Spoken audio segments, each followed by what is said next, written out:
അസ്സലാമു അലൈക്കും. ഞാൻ ഇന്നൊരു പ്രവാസിയുടെ ഭാര്യയാണ്. വിവാഹം കഴിഞ്ഞ് 4 മാസം കഴിഞ്ഞപ്പോൾ അദ്ദേഹം ഗൾഫിലേക്ക് പോയി. എന്നും അദ്ദേഹത്തെ ഓർക്കുമ്പോൾ എൻ്റെ കണ്ണ് നിറയും.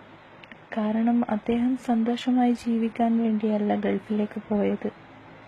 എന്നെയും കുടുംബത്തെയും ഒരു സങ്കടവും അറിയിക്കാതെ പൊന്നുപോലെ നോക്കുവാൻ വേണ്ടിയാണ് അദ്ദേഹം മറുനാട്ടിലേക്ക് പോയി കഷ്ടപ്പെടുന്നത്. ഞാനൊരിക്കലും എൻ്റെ ഭർത്താവിനെ വഞ്ചിക്കില്ല. കാരണം അദ്ദേഹം എനിക്ക് വേണ്ടിയാണ് അവിടെ കഷ്ടപ്പെടുന്നത്. ഭക്ഷണമില്ല, ഉറക്കമില്ല, ഒന്ന് മനസ്സ് തുറന്ന് പറയാൻ പോലും ആരുമില്ല. എൻ്റെ ഭർത്താവ് ദിവസത്തിൽ 6 പ്രാവശ്യമെങ്കിലും എന്നെ ഫോൺ വിളിക്കും. യാ അല്ലാ, ഇത്രയും നല്ലൊരു ഭർത്താവിനെ കിട്ടിയതിൽ ഞാൻ ഒരുപാട് സന്തോഷിക്കുന്നു. അദ്ദേഹത്തിന് ആ കഷ്ടപ്പാടുകൾക്കിടയിൽ ഒരു ആശ്വാസം കിട്ടുവാൻ വേണ്ടിയാണ് എന്നെ വിളിക്കുന്നത്. ഇന്ന് നമ്മുടെ നാട്ടുകളിൽ കേട്ടുവരുന്നത് പ്രവാസിയുടെ ഭാര്യ കാമുകന്റെ കൂടെ ഒളിച്ചോടി എന്നൊക്കെയാണ്. ഓരോ ദിവസം കഴിയുന്തോറും അത് വർദ്ധിച്ചു വരികയാണ്. എന്തിനാണ് ഇവളൊക്കെ ജീവിക്കുന്നത്?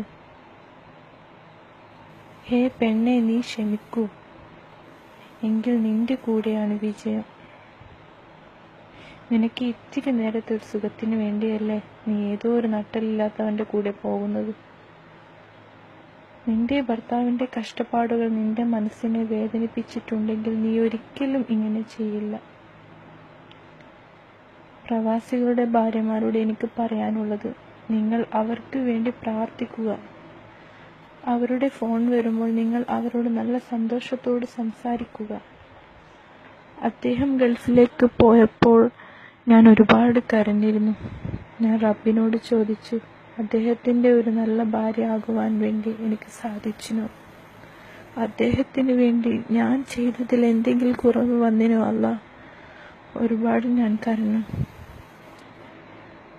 കഴിഞ്ഞു പോയ ദിവസങ്ങൾ ഓർക്കുമ്പോൾ വല്ലാതെ സങ്കടമാകുന്നുണ്ട്.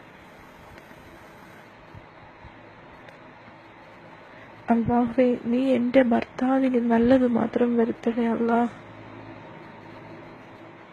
കുടുംബത്തെ സന്തോഷിപ്പിക്കാൻ വേണ്ടി സ്വപ്നങ്ങൾ പാതി വയ്ക്കൽ മൂടിവെച്ച് പോയ എൻ്റെ എല്ലാ പ്രവാസി സഹോദരങ്ങൾക്കും നീ സന്തോഷവും സമാധാനവും നൽകണേ അല്ലാ.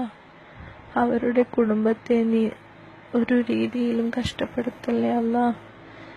എല്ലാവർക്കും ആയുസ്സും മയകും ആരോഗ്യം ആഫിയത്തും നൽകി അവരുടെ കഷ്ടപ്പാടുകൾ തീർക്കണേ അല്ലാ.